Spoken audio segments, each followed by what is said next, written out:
Hey y'all, it's Louise from Love Speaks Volumes. We're back again with another episode. Yes. We're happy to be back. Hopefully you guys watched the last episode. If not, go do that. Please go do it. YouTube. Y'all know on all the podcast platforms, make sure you go cop that real quick. Download, subscribe, like. Absolutely. We're on Instagram and all the things. But today we're going to be talking about fighting for significance in insignificant relationships. This is something that we probably need to stop doing, and I'm guilty of this. Because sometimes I am fighting to be significant in relationships that don't even matter. Right. Like, I don't need to be proving myself to people that I really don't care about.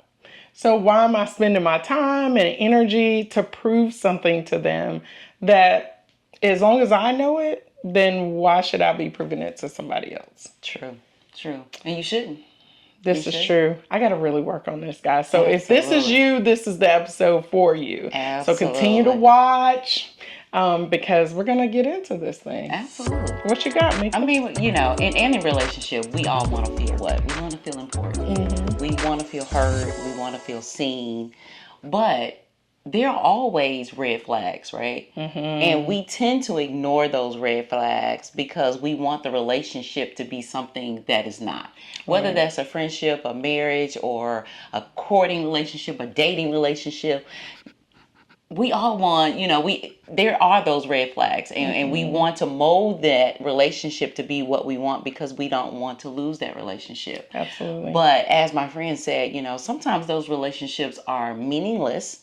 And sometimes, totally meaninless. Say it loud. Sometimes those relationships are totally meaninless. Right. And you should not be fighting to show your worth to somebody who really don't mean anything to you or has shown you that you don't mean anything to them.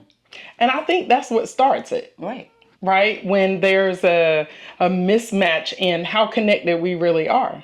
Like, I'm your best friend, but you're not really my best friend. Right. Like, somebody like that. Like, you will give your all for these people and they will not reciprocate. So that is really fighting for, if you're continuing to give and give and give in those situations, you are really fighting for significance, especially if you're expecting it back.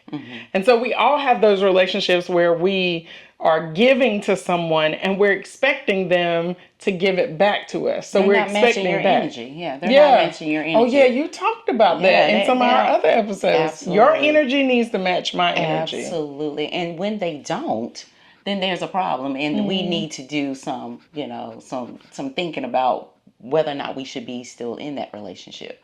Right? Like investing. Absolutely. If I'm going to put money into something, I want a return on my investment. Absolutely. So if I'm going to invest, $10,000 in something and it's an investment, I'm going to expect for it to grow in some way. Absolutely. But if I'm putting 10,000 in and you just keep taking, that's and like you're a never leech. depositing. They're never depositing in you. So if you're in one of those relationships, again, it's time to start thinking about whether or not you should continue forward with that relationship. And you're talking about, even with when we're in a dating relationship or we're in a more significant, we're engaged, and hopefully you haven't gotten to that point where you feel like you're always putting in and never getting anything out, because that relationship is not going to get any better. It's not going to grow if you are at the starting point when they've already shown you that you don't mean as much to them as you think you do. So what I'm saying is, if they have shown you that they're not in it for life, but just in it for a night, then again, we might need to do some thinking about whether or not this is a relationship we need to be in. Just in it for a night. That's that one night stand that you really were hoping that it was going to push forward to something else. Even beyond a one night stand, though. Because sometimes you're in those relationships where he just wants to get in and he comes to see you when he wants to get some, and he keeps it moving. So it's that night that you mean something to him, but you don't mean anything any other night. So he keeps coming back for what he can get from you and what you can give to him, but he's never giving anything to you or depositing into you or supporting you. These are the relationships. Those are the red flags. Right. Those are the red flags that we continue to ignore because we want so bad to be in a relationship sometimes. That's some of us. But that ain't the relationship for you. Right. That's not the relationship for you. Well, I think that might be a little bit of a part of the evaluation is, what do I want out of this relationship? Do I want a deep and meaningful relationship, whether it's with a significant other? Do I want a deep and meaningful relationship with a family member?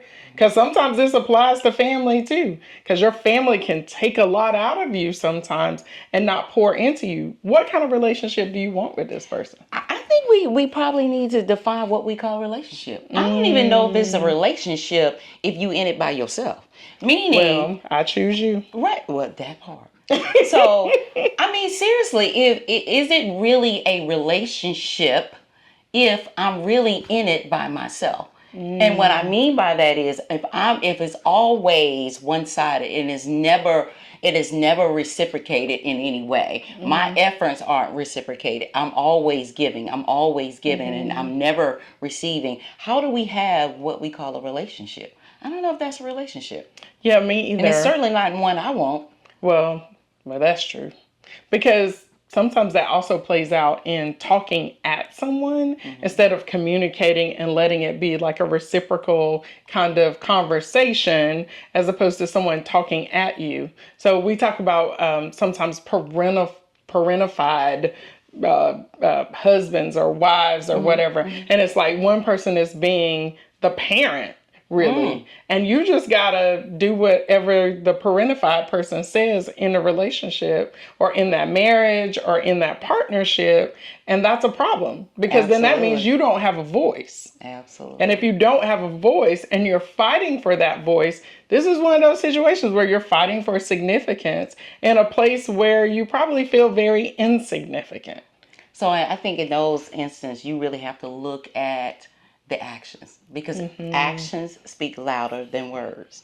And if it is truly love, as we say, love speaks volumes, right? So you need to start watching their actions and not watching their lips because they'll tell you anything to keep you on the hook, right? They'll tell you anything to continue to get whatever it is that's benefiting them. So again, we need to watch actions and not watch lips. Yeah. And that benefit should go both ways. Absolutely. Right. I should be getting something out of this as well. It shouldn't just be, you get everything from me. Right. Unless that's the relationship you want with that person and you've established that and maybe that's what you want. And, hey, I'm not here to judge that. If that's what you want, just I think let most them people take. who really want to be in a relationship are looking to be fed from that relationship in some way. I don't think anybody really wants to be in a relationship where it's just one-sided. So again, that is a relationship where you're there by yourself. And so what I'm saying to you is, young men, you're not going to turn a hoe into a housewife just because you keep buying them Gucci, Lucci, and Fucci and Louis and anything else. And for my young ladies, you're not going to turn that dog into a husband just because you played a wifey role. So if you continue to just give and give and give and they're not matching your energy, you're going to be in that one-sided relationship. Right. All by yourself. All by yourself. So it's time for you to choose you. So if you didn't see that last episode, maybe you need to go back and watch that if you're still choosing the other person and that person is more important to you than your own sanity, than your own emotional state. Like if you feel like you're crazy every time you're around that person, it might be one of those situations where maybe you're giving a little bit too much. Right. And we need to reevaluate that relationship. Let's think about it. We got to reevaluate that Please, relationship. y'all. That's a red flag. That's a red flag that you cannot ignore. Yeah, absolutely. Well, I know that I have fought for significance in places that I probably shouldn't have to. And I think some of that is because of gender. Some of that is from being a Black female, right? And I work in a male-dominated field. And sometimes when I'm in a room, I feel like I have to qualify and quantify everything that I say so that these people who are around me will listen to me. And that doesn't mean that I'm saying everybody is like this, right? Because that would be very unfair to make that generalization. But there are these times that I feel like I have to like prove myself, especially being in a room full of men where, you know, sometimes your idea, and maybe females who are, you know, in professional places, you probably know this, where they will repeat your idea and make it their own. And sometimes we do that in marriage too. We'll be like, okay, let that be your idea, because I know that if it's your idea, then we'll move forward on it. Right. But absolutely. Why do we have to do that? Especially as females, like I shouldn't have to qualify what I'm saying. I'm educated. I feel like I'm an intelligent person. You know, I know what I'm talking about. And I don't feel like I should have to prove that to anybody or pull out my degrees and say, look, I know what I'm talking about. And you shouldn't. You're at it, like you were talking about your work situation or in the corporate world, you're at that table for a reason. And you shouldn't have to prove to them why you're at the table. They ain't proving to you why they're at the table. Well, typically men don't have to. Yeah. Right? You know, I think it's kind of the norm that they don't have to prove that they should be at the table. They sit in their position of power and authority and they walk in that. But I do think sometimes as women, we kind of go back and we're like, oh, well, I got to like prove myself. I got to show them that I deserve to be here, you know, but you really have to think about like, am I significant enough to myself? Right. To not have to pour into these insignificant relationships to prove to you that I know who I am. Right. Why do I have to introduce myself to you? Why do I have to give you my resume? Why do I have to qualify that I'm supposed to be here? I deserve to be in this place. Absolutely. Look, she's just saying absolutely because she don't have no problems with this, right? I'm not saying that. I'm not saying I don't have problems with it. But what I try to make sure I do is I will let you know that I'm here for a reason. Right. But once I've made that known, I don't have to continue to, in some circles, I don't feel like I have to continue to prove to you why I'm here. Right. If you don't want to see it, that's on you. Unless that means something to me, unless that relationship that I'm in, whether that is a employee relationship, employer, whatever it is, unless that means something to me to be able to prove to you. But if it doesn't at the end of the day, I'm not doing it. I'm not doing it. I'm not going to spend my energy to prove to you why I'm here. Right. In any relationship. I'm not going to, unless that relationship means something to me, then I don't need to prove myself to you. I shouldn't have to prove myself to you. So how do you think you got there? How do you think you got to a place where you're like, screw it, I don't care. I am who I am. I'm at the table. I know I'm supposed to be here. I don't care what y'all think about it. I'm here. What's up? It really depends on the relationship you're talking about. So if we're talking about the work relationship, I think my actions have spoke for me. And I don't constantly have to continue to broadcast my resume. Yeah. I think what I've done has already spoken for me. My actions spoke louder than my words. Well, I feel like my actions definitely speak louder than my words. It's just sometimes in those rooms where you feel either outnumbered or somebody's speaking over you or they're saying something that is like, no, what you're saying isn't significant, right? Then you feel like you have to speak louder, or maybe this is the reason why sometimes people say angry black women, because sometimes I think when we walk into the room, sometimes this is judged before. This is true. Before we even open our mouths. And I've had people say things to me like, I didn't know you were so smart. Like, was I not supposed to be? Like, did you think I was coming in the room to be dumb? I mean, I don't know how to take that. And you know, the person was like, I don't mean it as a diss or anything, but you know, it's kind of hard to reconcile that. What did you expect I probably from would me? have asked, and so what did you mean by that? Please explain. I would have probably put them on the hot seat. Right. Please explain that. It was awkward for a second because everybody in the room was like, wait, I don't know. Is that a compliment? Is it not? Yeah, I would have clarified. Please clarify. Yeah. But I do believe that that is what was at play, whether it's me being a female, whether it's me being black, whether it's just because that person didn't know. But do we walk into a room and we just assume that we're the smartest person in the room and nobody else is on our level? So I don't think that. Like, I don't walk into the room that way, but maybe other people do. Maybe they come into the room feeling like I'm the smartest person in here, so everybody else has got to prove their intelligence and significance to me.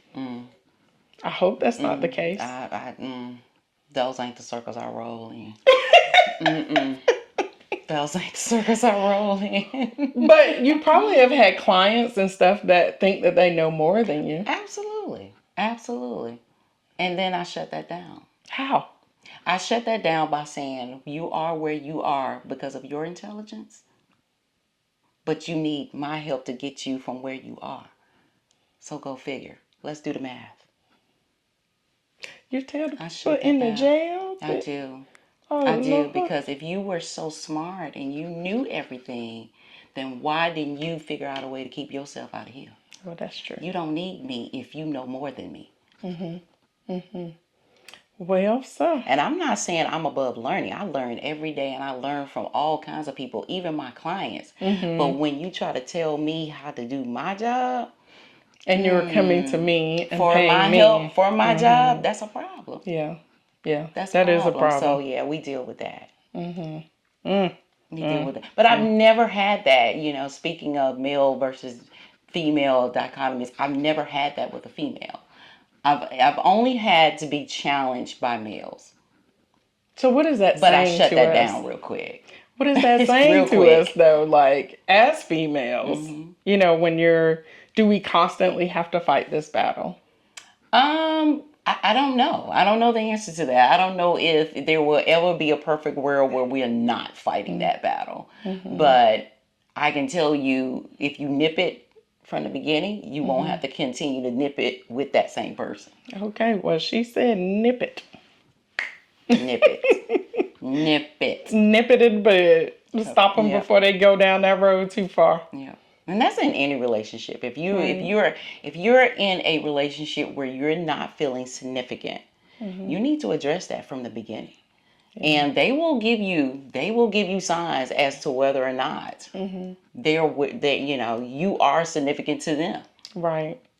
And over time, if you continue to stay in those types of situations, I believe that there's resentment and bitterness that comes into people's hearts and minds. And then you wake up and you look at this other person and you're like, I really can't stand you. Right. And you don't know how you got there. Right. And some of it is because that person never didn't pour into you enough in the way that you need it to be poured into. Absolutely. And therefore, now you're at this place where you're like, well, screw it. Like, I'm done with this. And so maybe that's why people get divorced after, being in a relationship for so long. Or maybe that's why we cut our friends off sometimes after they've been our friend forever, because we're fighting for this significance that is not being reciprocated. And we have invested all this time and energy. And if time was money, you'd be broke. Dealing with some people, you'd be broke. That, or I think we would value it a lot more. I think I would keep my stuff to myself because that money is valuable to me.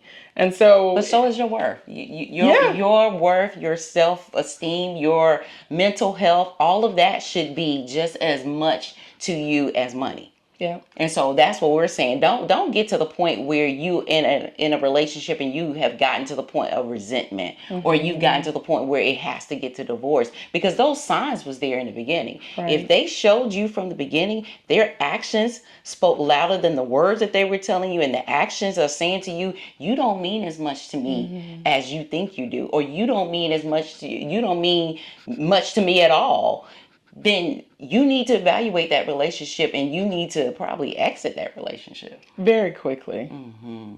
very quickly. Especially if they're not willing to change. Yes, for sure. And you should see evidence of that too. Absolutely. That's the red flags. I mean, you talked about that earlier, that I should be able to see some action. So you can talk all day long, but if I don't see some action behind that change that you keep talking about, then maybe I'm not as significant. And if you're gridlocked in a relationship where you feel like, well, we tried and people are making efforts, but they're landing the wrong way on the other person, it may be time to get a therapist involved. Absolutely. It may be time to find a third party, a pastor, somebody, a spiritual leader, to kind of talk through these things so that you can get over that obstacle that's there that keeps you from being able to move forward. Right. Get over the obstacle or get out of the relationship if you can get over the obstacle. But you can't do it by yourself, because again, they have to be willing and ready and want it too. Yeah. So, but there'll be signs if they don't want it like you want it. There'll be signs. We talked a little bit earlier about and not while the cameras were running, but we were talking about how sometimes in relationships, what do you bring to that whole insignificance? Like, are you feeling insignificant because you grew up in a situation that said you were insignificant? Now people think you're significant, but because you're still living in that past trauma, are you bringing that to the room, or is the room telling you you're insignificant? And I think that's on the part of the person who is feeling insignificant. Like, is it you or is it them? Because it could be you. You could be still living in, I was bullied. Absolutely. Maybe somebody was super critical in my life. Somebody told me I'm nothing, I'm nobody, I don't have a lot of self-worth. I bring that into this room, into this relationship, and now I think everybody thinks I'm insignificant. I totally get that.